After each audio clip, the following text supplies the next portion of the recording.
Some things aren't buried to be forgotten. They're buried to be found by the right soul at the right time. The rain had started just after dusk, a slow, steady fall that soaked the earth and softened the edges of everything it touched, turning the quiet stretch of land outside Mill Creek into a blur of gray and shadow. And Caleb Ward stood at the edge of it with his hands buried deep in the pockets of his worn canvas jacket, watching his dog as if the animal understood something he didn't. Because Rex wasn't just digging, he was searching, his paws tearing through the wet soil with a kind of urgency that didn't belong to instinct alone. And every few seconds he would pause, head tilted, ears rigid, listening to something beneath the ground that Caleb could neither hear nor explain, the kind of silence that felt too complete, too deliberate, pressing in from all sides like a held breath. Caleb had seen that posture before, years ago, in places far from here where the ground wasn't always what it seemed, where stillness could mean safety or something waiting,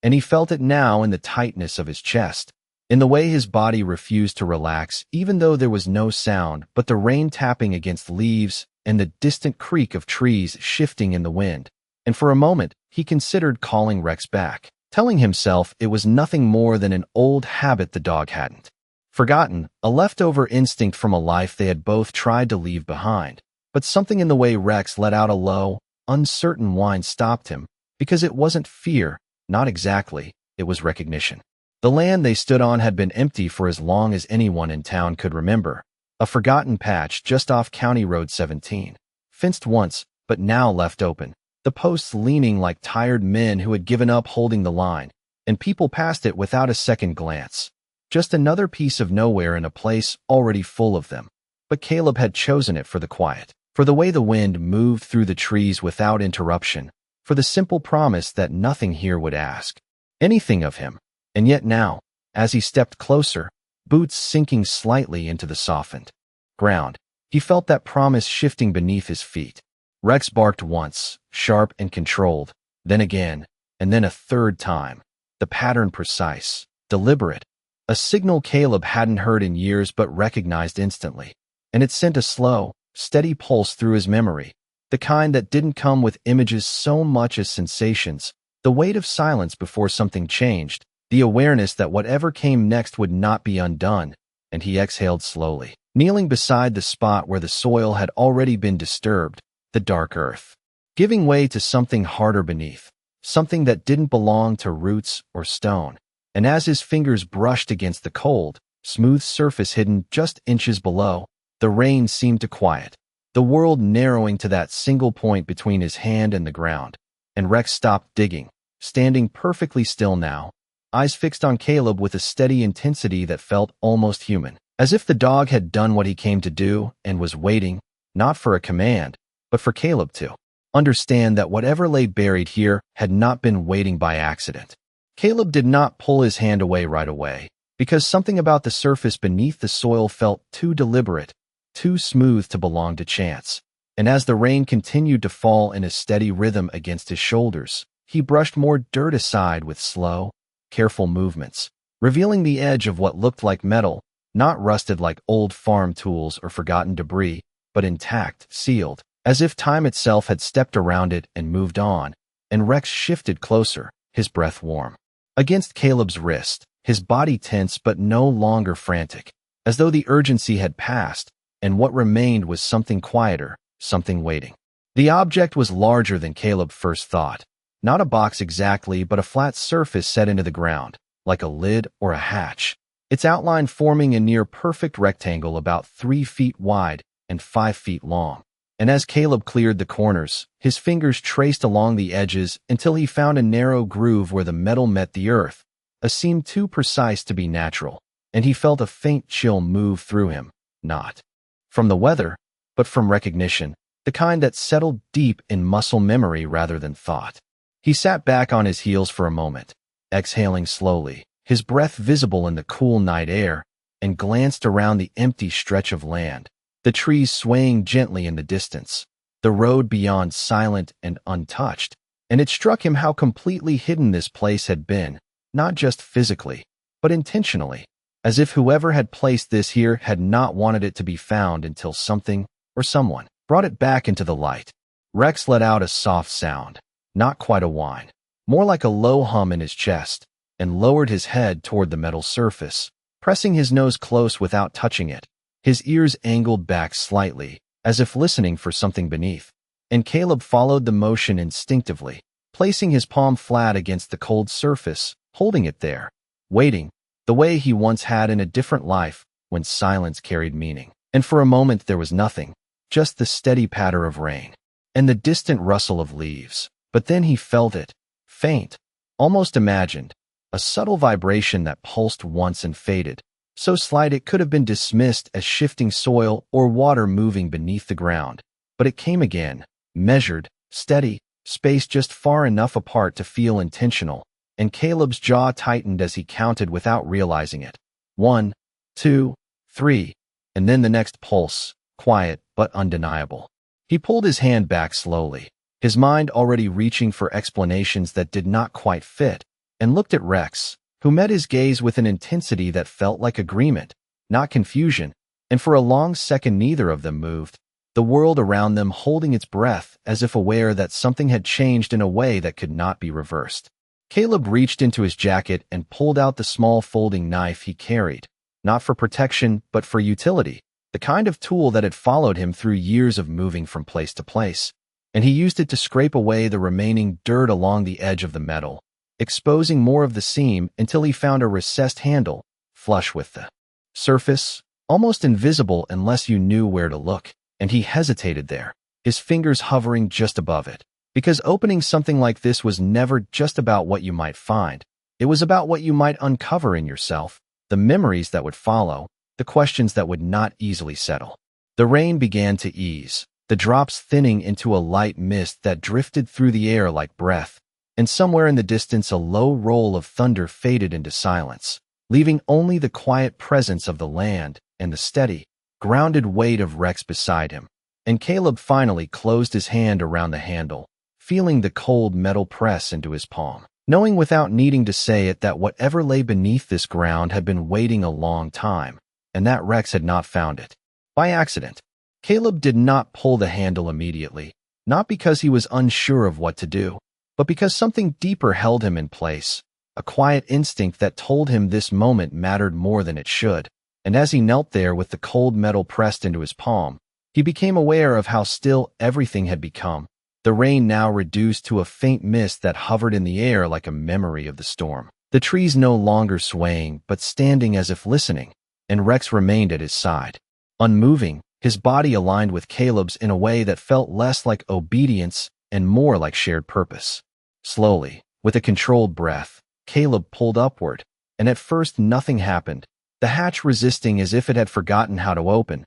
But then there was a soft shift, a muted release that echoed faintly beneath the ground, and the lid lifted just enough to break the seal that had held it in place for who knew how many years, revealing a thin line of darkness beneath. The air that escaped was cool and dry, carrying a faint scent of metal and something older, not decay, but preservation, like a place sealed away from time itself. And Caleb paused again, letting the moment settle, his eyes adjusting as he widened the opening, the hatch now rising with less resistance, its weight steady but manageable, until it rested at an angle, supported by hinges that had somehow endured without rust or failure. Beneath it was not a simple hole in the ground, but a narrow entry framed by reinforced edges, leading down into shadow, and as Caleb leaned forward slightly, he could make out the top of a metal ladder descending into the darkness, each rung evenly spaced, clean, untouched by the erosion that should have claimed it long ago. Rex stepped closer, his claws clicking softly against the exposed surface of the hatch, and lowered his head, peering into the opening with a focused stillness, his ears shifting as if tracking something deeper below. And then he did something that made Caleb's breath catch slightly. He sat down, calm, steady, not signaling danger, not urging retreat, but waiting, as though whatever lay beneath was not meant to be feared, only understood. Caleb rested his hand briefly against Rex's neck, feeling the warmth of the dog's fur beneath his fingers, grounding himself in something familiar, something real. And then he reached into his jacket and pulled out a small flashlight, the beam flickering once before steadying as he aimed it downward, the light cutting through the darkness to reveal more of the ladder and the narrow shaft beyond, its walls lined with smooth panels that reflected the beam in muted tones. The light did not reach the bottom, not entirely, but it revealed enough to confirm what Caleb already felt. This was not abandoned, not in the way forgotten places usually were. This had been built with intention, maintained by something unseen or protected by design. And as he shifted his weight closer to the edge, a faint sound rose from below, not a voice, not a movement, but a subtle, rhythmic tone, like the echo of something steady and continuous, a quiet presence that seemed to pulse through the space rather than exist within it. He listened carefully, his body instinctively still, the way it had once been trained to read the smallest signals, and the rhythm aligned with what he had felt earlier through the hatch, measured, consistent, neither mechanical nor natural in any way he could easily define. And for a moment his thoughts drifted back to nights spent listening beneath collapsed structures, searching for signs of life or structure, patterns that meant something beneath the surface still held together. And he felt that same pull now, not of danger, but of meaning. Rex rose slowly to his feet, stepping closer to the edge, his gaze fixed downward, and then he looked back at Caleb, not with urgency, but with certainty, and Caleb understood without needing words that this was not the end of the search. It was the beginning, and whatever had brought them here had not done so by accident. He tightened his grip on the flashlight, shifted his footing, and placed one boot carefully onto the first rung of the ladder, the metal solid beneath his weight. And as he began his descent into the quiet unknown, the world above seemed to fade just enough to remind him that some places are not meant to be seen all at once, but uncovered one step at a time. The metal rungs held firm beneath Caleb's weight as he descended, each step measured, controlled, his boots echoing softly against the narrow shaft as the world above faded into a distant memory of rain and open air, replaced by a stillness that felt enclosed yet not suffocating, as though this place had been designed not to trap, but to preserve. And the further he went, the more the faint rhythmic tone became clearer, not louder, but more defined, like a steady pulse woven into the structure itself, something constant, something patient. The beam from his flashlight traced the walls as he moved, revealing smooth panels fitted together with precision, their surfaces clean despite the years that must have passed, and there were no signs of collapse, no cracks or decay, only the quiet integrity of something built to last. And Caleb found himself counting his steps without thinking, the habit returning as naturally as breath, 10, 20, 30, until his boot finally met solid ground again. The space below opened into a narrow corridor, stretching forward into shadow, its ceiling just high enough for him to stand upright. And the air here was different, cooler, but not damp, carrying a faint metallic scent mixed with something softer, almost like old paper or sealed wood, a scent that spoke of time held still rather than time passing through. Caleb turned slowly, sweeping the light across the corridor, and saw that the walls were lined with recessed panels at regular intervals, each one marked with small, faded symbols that looked vaguely familiar, not modern, but not entirely outdated either. And as he stepped forward, Rex followed without hesitation, his movements quieter now, more deliberate, his usual alertness replaced by a calm focus that seemed to match the steady rhythm pulsing through the space. They moved together down the corridor, the sound of their footsteps muted, absorbed by the structure itself, and as they advanced, the tone that Caleb had felt above now resonated faintly in the air, a low, steady hum that seemed to come from everywhere and nowhere at once. And it stirred something deep in his memory, not fear, but recognition, the sense of standing near something important, something waiting to be acknowledged rather than discovered. About 20 feet ahead, the corridor widened slightly, opening into a small chamber, and Caleb slowed as he approached, his light revealing a simple room, square in shape, with a single object placed at its center, a metal table, waist-high, its surface clean and untouched, and resting on it was a rectangular case, no larger than a briefcase, secured with 2 latches that reflected the light in soft glints. Rex stopped at the threshold, his body still, his head slightly lowered, and he let out a quiet breath, not tense, not fearful, but aware, as if the room itself carried a presence that demanded respect rather than caution. and Caleb stepped forward alone, each movement careful, his eyes fixed on the case. The hum seemed stronger here, not louder, but more concentrated, as though this was its source, and Caleb could feel it now not just in the air, but through the soles of his boots, a subtle vibration that aligned with his own heartbeat until it became difficult to tell where one ended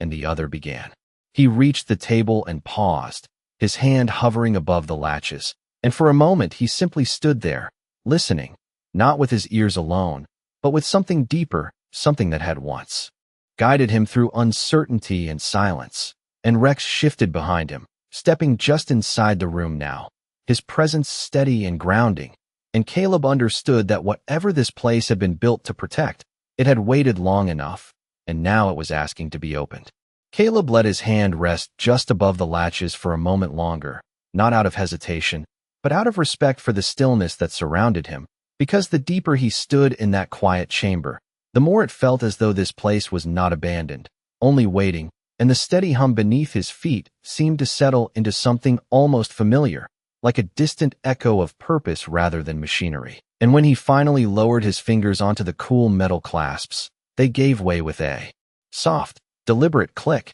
not rusted, not forced, but responsive, as if they had been opened not long ago, or perhaps designed to never resist the right hands. He lifted the lid slowly, the hinges moving without a sound, and the beam of his flashlight fell across the contents inside, revealing not gold, not stacks of currency, not anything that matched the stories people told about hidden fortunes, but something far quieter and somehow heavier in meaning, a collection of carefully arranged items, preserved with intention, each one placed with a precision that spoke of significance beyond value. At the top lay a sealed envelope, thick, off-white, its edges perfectly intact, and beneath it rested a small metal device, no larger than a paperback book, its surface smooth with a single glass panel at the center, faintly illuminated with a soft amber glow that pulsed in the same rhythm Caleb had felt through the ground above, steady, calm, alive in a way that defied easy explanation.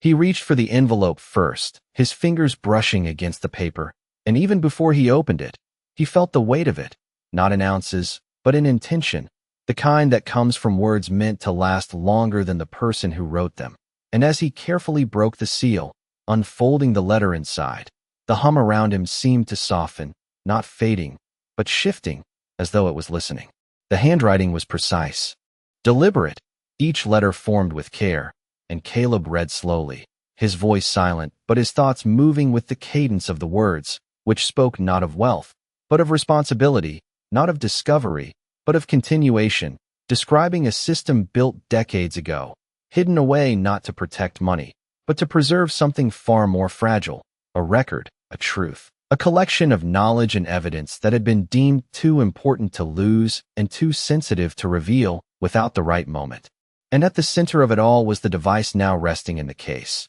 described simply as a key, not to a vault, but to a network, a system designed to transmit what it held only when activated under specific conditions, conditions that required both location and intent. Caleb lowered the letter slightly, his eyes moving to the device, the faint glow steady and calm, and he realized that the rhythm he had felt was not random. It was a signal, not calling out loudly, but waiting patiently for someone to notice, someone willing to listen rather than search blindly. Behind him, Rex stepped closer, his presence steady, his breathing slow, and he placed his head gently against Caleb's arm for a brief moment, grounding him, reminding him that he was not standing here by accident, that whatever path had led them to this buried chamber had been guided by something beyond chance. Caleb looked back at the letter, reading the final lines, which spoke not of obligation, but of trust, that whoever found this place had already proven something by being there, by listening when others would have walked away,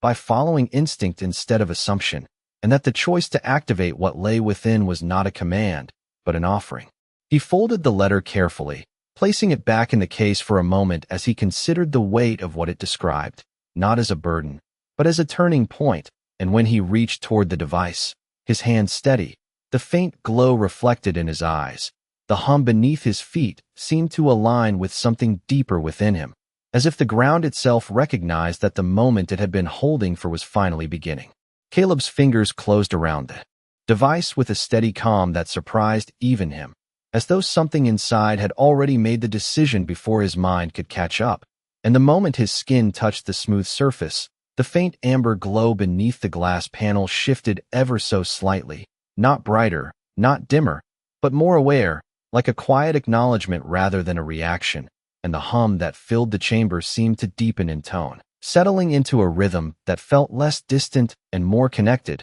as if it had been waiting for that exact moment of contact to complete something unseen. He lifted the device carefully from the case, noting its weight, balanced and deliberate, neither heavy nor light, designed to be held, not stored away. And as he turned it slightly in his hand, the glass panel responded, faint lines appearing beneath the surface, forming patterns that resembled coordinates or pathways, though not in any format he immediately recognized. And yet there was something intuitive about them, something that did not require explanation so much as attention. Behind him, Rex shifted his stance, stepping closer until he stood beside Caleb rather than behind him, his presence steady and grounded, his amber eyes fixed not on the device itself, but on Caleb, as if watching for something within him rather than around him. And Caleb exhaled slowly, feeling the quiet weight of the moment settle into his chest, not as pressure, but as clarity. He remembered the final lines of the letter,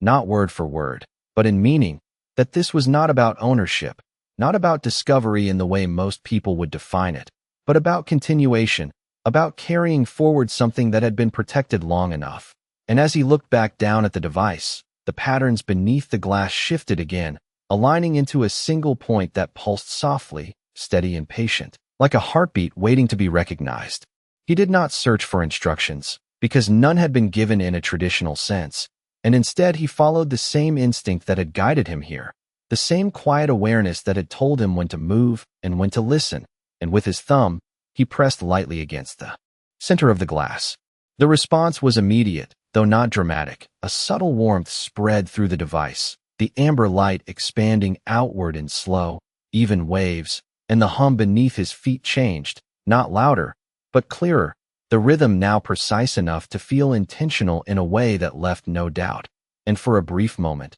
the chamber seemed to shift around him, not physically, but perceptually, as if the space itself had awakened to his presence. The walls reflected the light differently now, faint lines becoming visible where there had only been smooth panels before, forming a network of subtle pathways that extended beyond the room, branching outward in directions Caleb could not see but somehow understood, and the device in his hand mirrored that network, its surface displaying the same patterns in miniature, like a map that did not show location but connection. Rex let out a soft breath, his body relaxing slightly, and he sat down beside Caleb once more, calm, grounded, as if whatever uncertainty had lingered before had now settled into something stable, something right, and Caleb felt it too, not as excitement, but as alignment, the sense that he had stepped into something that had been waiting for him specifically, not because he was chosen, but because he had chosen to listen. He looked once more at the case on the table,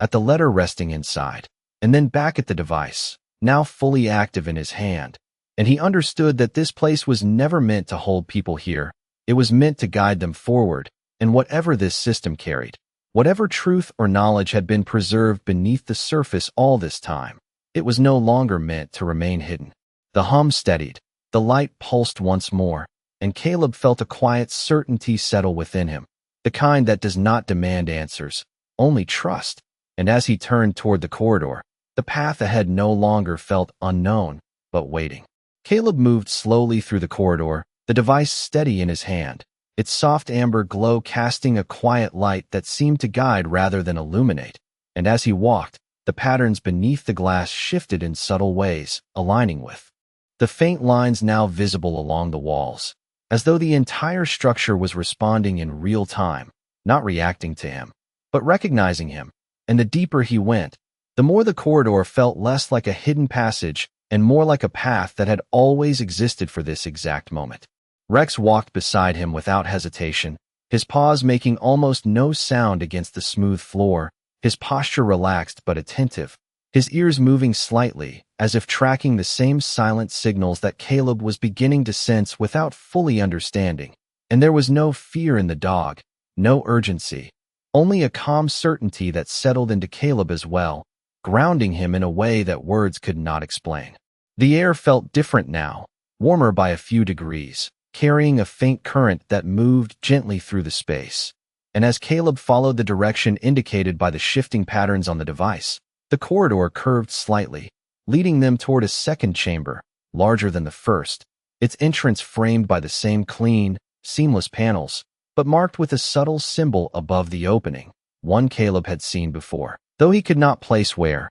a shape that seemed both geometric and organic, like something designed to be remembered rather than studied. As he stepped inside, the hum that had guided him from above softened into a deeper resonance, and the room opened into a wider space, nearly 15 feet across, with a high ceiling that arched gently overhead, and along the walls were a series of recessed sections, each one holding objects that had been carefully preserved, not displayed for show, but stored with intention, small containers, sealed cases, and panels that held what looked like records or devices similar to the one in his hand, each resting in quiet stillness as if waiting their turn to be seen again. Caleb moved slowly along the edge of the room, his light passing over each section, and though he did not open them, he could feel their presence, not as physical weight, but as meaning, layers of stories, decisions, and moments that had been collected and protected over time, and it struck him that this was not a single discovery, but part of something far larger, a network of places like this, hidden in plain sight, waiting not for chance, but for recognition. Rex stopped near the center of the room, lowering his head slightly, and then he looked toward one specific section along the far wall, his body still, his gaze fixed, and Caleb followed the direction, stepping closer until the device in his hand responded, the patterns shifting more rapidly now, aligning with the section Rex had indicated, and as Caleb reached out, the panel before him responded without touch, sliding open with a soft, seamless motion, revealing a single object inside, smaller than the others, yet somehow more immediate in its presence. It was another device, similar in shape but darker in tone, its surface unlit, dormant, and as Caleb brought his own closer, the amber glow brightened slightly, the hum in the room deepening in response, and for a moment, everything aligned, the walls,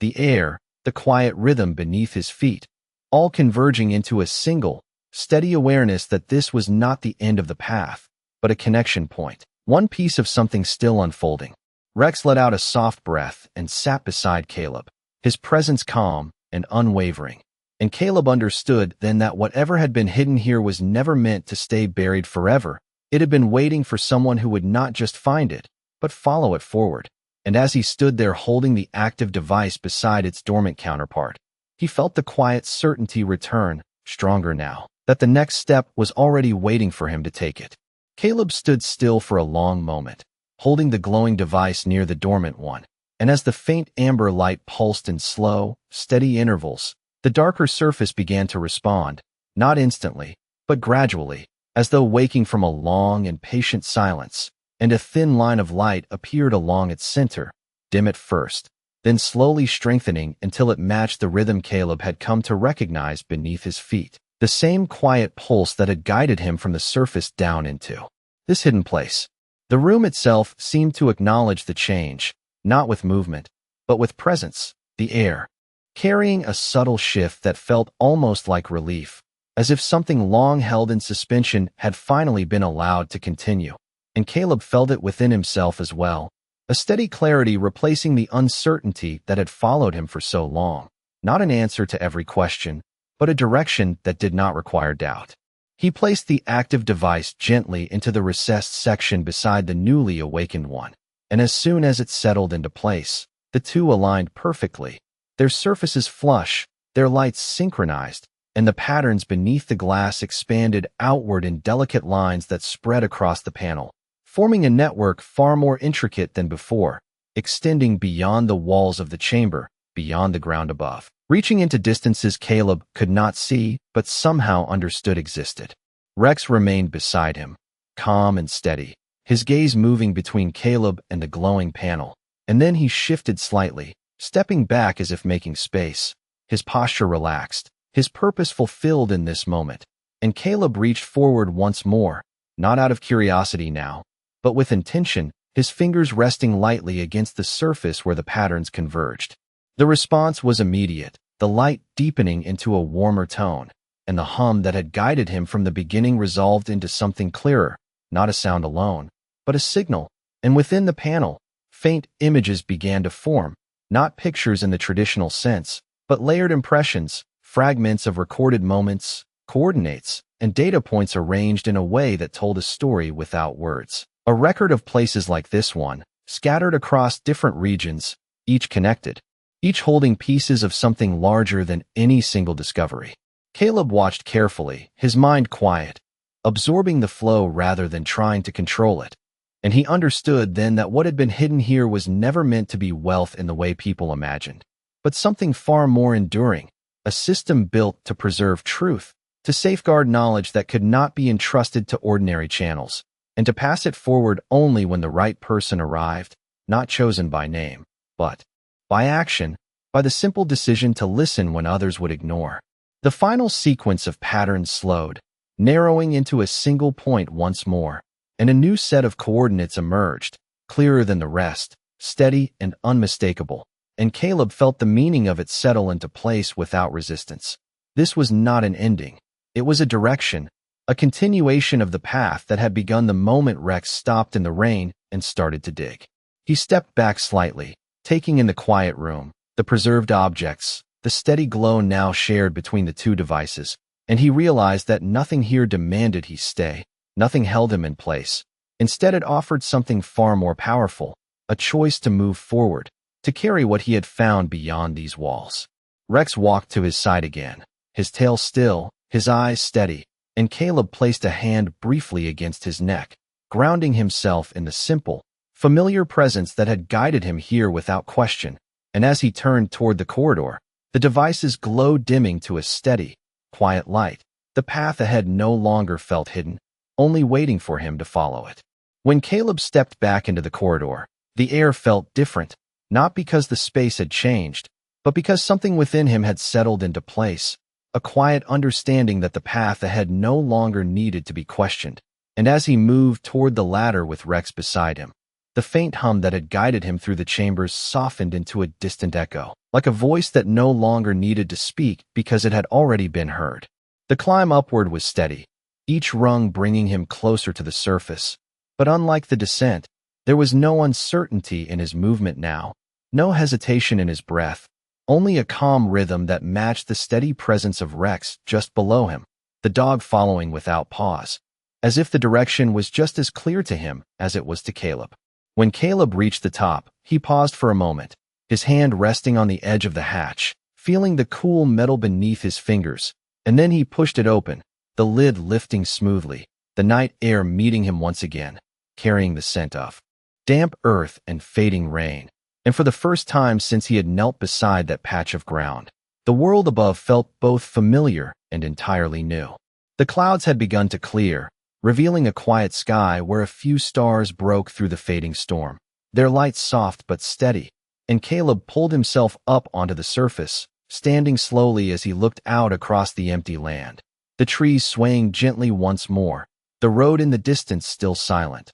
unchanged, yet somehow different in the way it now felt to him. Rex climbed out behind him, shaking the remaining dampness from his coat before stepping close, his presence grounding, his gaze calm, and Caleb reached down briefly, resting his hand against the dog's neck, a simple gesture that carried more meaning than words could hold, because without Rex, none of this would have been found, none of it would have begun. He turned back toward the open hatch for a moment, the darkness below no longer unknown, but understood, and with a steady motion, he lowered the lid, sealing it once more, not to hide it, but to preserve it, just as it had been meant to be. And as the metal settled into place, the ground seemed to return to its quiet stillness, as if nothing had ever been disturbed. But Caleb knew better, because something had changed, not in the land, but in the direction of his life. And as he reached into his jacket, he felt the subtle weight of the device he had carried back with him, its surface now dim,